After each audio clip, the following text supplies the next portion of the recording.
Merhaba, bugün çok farklı bir mekan hikayesiyle karşınızdayım. Çok farklı bir video.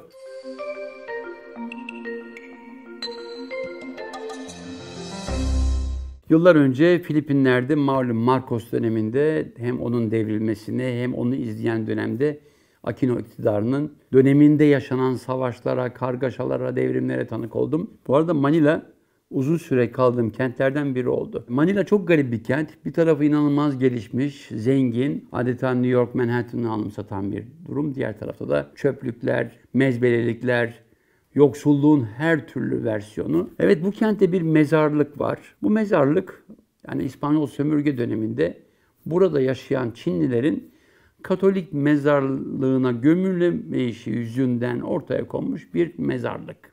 Yani Çinliler siz Konfüçyüs'e inanıyorsunuz veya Budistsiniz, bizim buralara gömülemezsiniz deyip o dönemin İspanyolları onlara Santa Cruz civarında bir arazi vermişler. Bu arazi bugün dünyanın en pahalı mezarlığına dönüştü. O bölgede kurulan mezarlık, 19. yüzyılda kurulan mezarlık, bugün dünyada Küçük Beverly Hills olarak tanımlanan 25 yıllık yer kirası neredeyse 1 milyon dolara ulaşan bir mezarlığa dönüşmüş. Benim gittiğim yıllar 1980, 85, 90'lar. O dönemde karşılaştığım o mezarları anlatamam size. Her biri bir konut, bir villa. Yani şaka değil, görkemli villalar. İçinde Amerikan barı, hatta birkaç tanesinde asansör, 3 katlı, 2 katlı. Rahmetlinin gençliğinde yaşadığı dönemde sahip olmayı düşünüp sahip olamadığı her türlü görkemli yaşam. Öldükten sonra o mezarda sunuluyor. Mezar özel şekilde ziyarete açılıyor ama yılın belirli döneminde de aileler gelip kutlamalar yapıyor. Mezarlığın dışında yoksul mezarlığı da var. Ama bu mezarlıkları dolaştırdığınız zaman insanoğlunun o öldükten sonraki yaşama ilişkin arzularını, tutkularını, ideallerini görme imkanınız var. Ben defalarca gittim, çok arkadaşımı gezdirdim. Öncelikle bir mezar turu yapalım. Mezarda neler mi göreceğiz? Dedim ya, adam Manila'nın en önemli zenginlerinden biri. Çinli milyarder Monsieur Hu. Bu adam ne yapmış? Mimarlık yapmış. Manila'nın en görkemli binalarından birini inşa etmiş. Hemen onun minyatürünü o mezarlığa kurmuşlar. Yani bir takım şeyleri küçük ölçekte yapmanın maliyeti daha da fazla olabiliyor. O yüzden vallahi mezardan ziyade muhteşem bir gezilecek, turizme açık mekan gibi.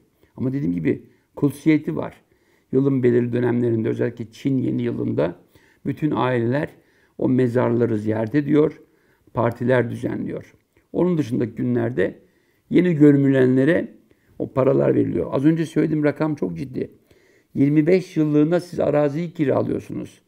1 milyon dolar karşılığında. Ardından 25 yıl bittiğinde o arazideki mezarlık yıkılacağı gibi rahmetlinin kemikleri de başka yere gönderilebilir. O yüzden dünyanın en zenginleri diye tanımlanan o bölgenin varlıklı aileleri böyle bir alanı yapmışlar. Getirisi yok ama gösterişi olan bir mekan. Yolu Filipinlere, Manila'ya uğrayanlara tavsiye ederim. Ama o mezardan çıktınız. Hemen yanı başında bir başka mezarlık var. Küçük küçük. Bizdeki mezarlar gibi.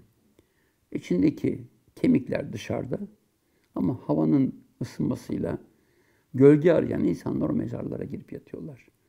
Bazen geceliyorlar. Bunu görünce o yaşamdaki kontrastı çok iyi anlayabiliyorsunuz. Manila'nın görkemli Çin mezarlığından sonra bu kez şehir mezarlığındayız. Bu kez bu mezarlıkta yaşayan insanlarla beraberiz. Geçim sıkıntısı ve ev bulamama yüzünden mezarlıklarda adeta bir ev hayatı yaşıyorlar. Bulunduğumuz aile, şu anda bizi konuk eden aile, bir çift, biri evin erkeği bir şoför, bayan bir fotoğrafçı. İşsizlik ve konut sıkıntısı yüzünden burada yaşama savaşı veriyorlar. Why you stay here? Because of the difficulty of living. We just earn a little. If we had a little to eat, yes, and then we have our family.